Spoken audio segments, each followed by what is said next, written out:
শ্রীকৃষ্ণের পরম মিত্র সুদামা এত গরিব কেন? একবার এক গরিব ব্রাহ্মণী ভগবানের নাম করে ভিক্ষা করে বেড়াতো এবং সেই ভিক্ষার দ্বারা তার দিন চলতো। কিন্তু একদিন সেই ব্রাহ্মণী কোনো ভিক্ষায় পান না। তার পরের দিন সেই ভিখারি ভিক্ষায় ছোলা পান। তাই তিনি ভাবেন পরের দিন সকালে সেই ছোলা ভগবানকে নিবেদন করে তারপর তিনি গ্রহণ করবেন। কিন্তু সেই দিন রাতে সেই ভিখারির বাড়িতে চোর আসে। সেই চোর ছোলার পুটলিটিকে মোহরের পুটলি ভেবে নিয়ে চলে যায়। সেই ভিখারি চোরের শব্দ পেয়ে জেগে যায় এবং চিৎকার করতে থাকে এবং যার চিৎকারে সারা গ্রামবাসী জেগে যায়। তাই চোরটি তার প্রাণ বাঁচানোর জন্য একটি আশ্রমে যায়। তখন ভুলবশত সেই পুটলি সেখানেই রেখে দেয়। পরের দিন সেই আশ্রমের গুরুমা সেই পুটলিটি দেখতে পান।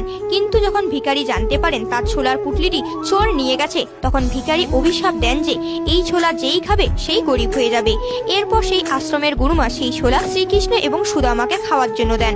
কিন্তু সুদামা একজন ব্রহ্মজ্ঞানী ছিলেন, তাই সে ছোলা হাতে নিয়ে বুঝতে পারেন এই ছোলা যে খাবে সেই ভিখারি হয়ে যাবে। তাই সুদামা শ্রীকৃষ্ণকে রেখে সেই ছোলা নিজেই খেয়ে নেন।